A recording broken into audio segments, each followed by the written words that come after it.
Aake Selvamani sir, அதாவது ஒரு பெரிய ஆக்டரோட 100வது திரைப்படம், அந்த ஒரு ப்ரெஷர் அது உங்களுக்கு எப்படி இருந்தது? எல்லா ஹீரோவுக்கும் 100வது படம் ஓடாது. சார்கிட்ட சொன்னேன், சார் வேணாம் சார் 99வது வச்சுக்கலாம் சார். இல்லை செல்வமணி 100வது படமாக தான் நீ பண்ணணும்.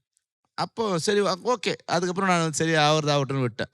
பட்ஜெட் அதுக்கேற்றமா அப்புறமா இன்க்ரீஸ் ஆகுது. நான் சொல்லிட்டேன், சார் 100வது படம்னா அதுக்குண்டான விஷயம் இல்லாமல் இருக்கணும்.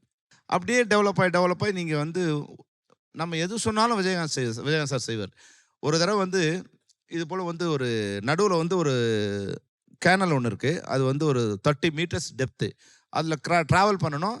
அதில் மேலே ரோப் கட்டி ட்ராவல் பண்ணணும்னு சொல்லிட்டேன். கொஞ்சம் நானே இன்ட்ரெஸ்ட் எடுத்து ஃபைட் மாஸ்டர்லாம் பண்ணிட்டோம்.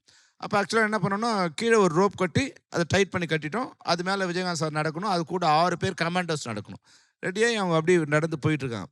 சென்ட்ரலில் போகும்போது என்ன ஆச்சுன்னா, 6 பேர் வந்து நிற்கும்போது 600 கிலோ வெயிட் வரும்போது கீழே இருக்கிற கயிறு வந்து கீழே போகுது. அப்போ மேலே இருக்கிற கயிறு வந்து கீழே வரமாட்டேங்குது. கீழே கையில் இழுக்கணும். அந்த டிஸ்டன்ஸ் 6 அடி இருக்கு இல்லையா, அது வந்து 10 அடிக்கு ஆகிடுது. அப்போ இவங்க கையில் பிடிச்சி இழுக்கணும். அப்போ ஏறக்குறை தொங்கிட்டு போகிற மாதிரி ஆச்சு. அங்கே வந்து வரும்போது பார்த்தீங்கன்னா கையெல்லாம் அறுத்து ஃபுல்லாக ரத்தம் இருக்குது. இது போல் வந்து ஒரு ஷாட்டும் அதே போல் இன்னொரு ரோப்பு. இப்போ அவர் அடிபட்டு இருக்கிறதுக்கு அதெல்லாம் கூட ஒரு காரணம். அந்த இதெல்லாம் அங்கே பின்னாடி அவருக்கு அடிபட்டுச்சு. என்னென்னா, ரோப்பில் வந்து ஷூட் பண்ணிட்டே வரணும். திடீர்னு வந்து ரோப் வந்து கட் ஆயிடுச்சு. ஒரு 25 அடியிலேருந்து கீழே விழுந்தார். அப்படியே விழுந்த உடனே என்ன ஆயிடுச்சு, நல்ல வேலையாக பக்கத்தில் வந்து ஒரு ராக் இருக்குது. ராக் பக்கத்தில் ஒரு புஷ் இருக்குது, முள் புஷ்ஷு. அதில் விழுந்தார். விழுந்தோடனே பின்னாடி அவர் நல்ல அடிபட்டுச்சு. அந்த பின்னாடி வந்து அவருக்கு அந்த டைல் போன் இருக்குங்களா, அதில் வந்து அந்த வைப்ரேஷனில் அவருக்கு வந்து சொல்லிங்கலாம் வந்துடுச்சு. இப்போ அவரோட உடல்நலம் பாதிக்கிறதுக்கு இது மாதிரி வந்து நிறைய காட்சிகள் அவர் வந்து டியூப்லாம் பண்ணி தான் இந்த உடல்நிலை வந்து சில முட்டாள்கள் சொல்கிறாங்க அவரை பற்றி தவிர. அவனுக்கு அந்த அறிவற்றவனுங்களாம் அவரை பற்றி எதுவுமே தெரியாது. அதனால் இப்போ அவர் உடல்நலம் பாதிக்கப்பட்டிருக்குது. இது போல் பல்வேறு விதமான டியூப்லாம் பண்ணும்போது அவர் பல்வேறு விதமான விபத்துகளை சந்திச்சிருக்கார். அப்போது இது மாதிரி வந்து உயிரை கொடுத்து அவர் வந்து அந்த படத்தை நடித்தார். படத்தில் வந்து ஒரு ஷாட்டுக்கும் வந்து ஒரு கதை இருக்குது. இந்த சாங் எடுக்க ஒரு இடத்துக்கு போகும்போது 40 கிலோமீட்டர் நாங்கள் நடந்து போனோம். அந்த 40 கிலோமீட்டர் அவர் ரோடு போட்டார். அவர் தான் அந்த படத்துக்கு ப்ரொடியூசரு.